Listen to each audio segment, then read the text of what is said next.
এই পৃথিবীতে কিছু ডাক থাকে যেগুলো কানে শোনা যায় না, কিন্তু বুকের ভেতর প্রতিদিন প্রতিধ্বনি তোলে। সবুজে ঘেরা ছোট্ট গ্রামটির শেষ সীমানায় দাঁড়িয়েছিল ১৭ বছর বয়সী কিশোর রায়ান। তার চোখের সামনে আকাশচুম্বী নীলগিরি পাহাড়। গ্রামের মানুষ বলে এই পাহাড় অভিশপ্ত, এর চূড়ায় কেউ পৌঁছতে পারে না। কিন্তু রায়ানের কাছে এই পাহাড়টি ছিল তার দারিদ্র্য আর অন্তহীন ভয়ের প্রতীক।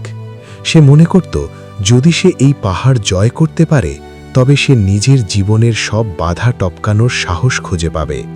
রায়ানের ঘর বলতে ভাঙাচোরা একটি কুঁড়ে ঘর। তার মা জুবেদা বেগম দিনরাত অন্যের বাড়িতে কাজ করে সংসার চালান। আজ রাতে রায়ান তার মাকে নিজের ইচ্ছার কথা জানালো। মা ভয় পেলেন, কিন্তু ছেলের চোখে এক অদম্য জেদ দেখে বাধা দিতে পারলেন না।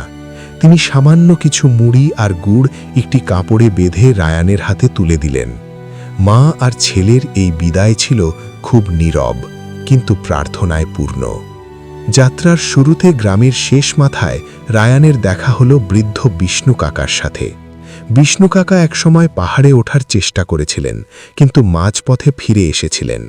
তিনি রায়ানের হাতে একটি মজবুত লাঠি তুলে দিয়ে বললেন, মনে রাখিস বাবা, পাহাড় পায়ে নয়, জয় করতে হয় মন দিয়ে।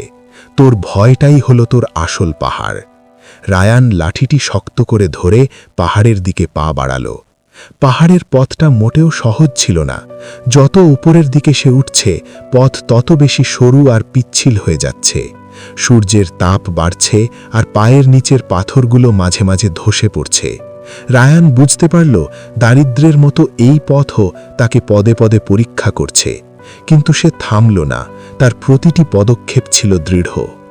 হঠাৎ একটি বড় পাথর আলগা হয়ে নিচে পড়ে গেল, আর রায়ান ভারসাম্য হারিয়ে পাহাড়ের খাঁজে ঝুলে পড়ল। তার বুক কাঁপছে। নিচে তাকালে দেখা যায় অতল গহ্বর। এটাই কি তবে শেষ? তার মনে হলো দারিদ্র্য আর ভয় তাকে টেনে নিচে নামিয়ে নিচ্ছে। কিন্তু তখনই তার মায়ের মুখ আর বিষ্ণু কাকার কথা মনে পড়ল।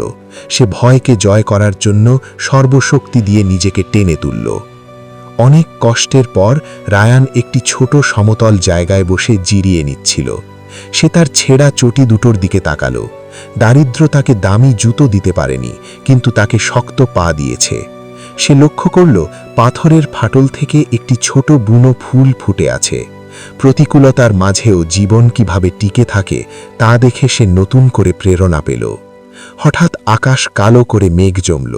পাহাড়ে বৃষ্টির ঝাপটা শুরু হলো প্রবল বেগে। রায়ান পাথরের আড়ালে আশ্রয় নিল। বজ্রপাতের শব্দে সে শিউরে উঠছিল, কিন্তু সে নিজেকে বারবার বলছিল, আমি আর সেই ভীতু ছেলেটি নই। বৃষ্টির শীতল জল তার ভেতরের সব সংশয় ধুয়ে মুছে নিয়ে যাচ্ছিল।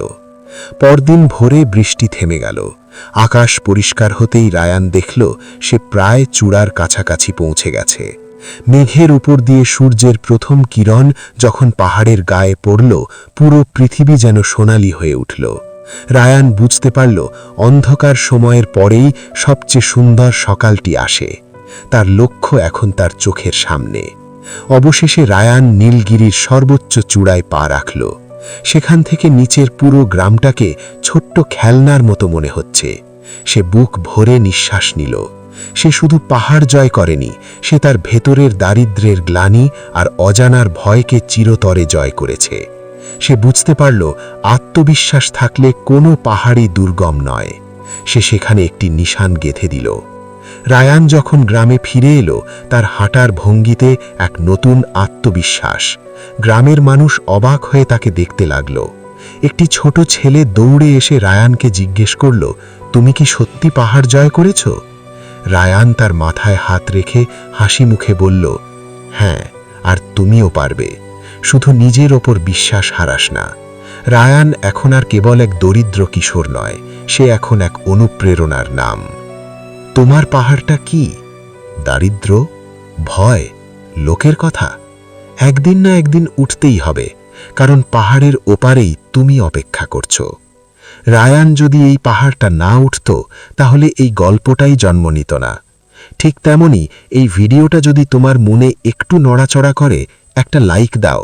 কারণ তোমার একটুখানি সাপোর্টই আমাদের পরের গল্পটা তৈরি করে।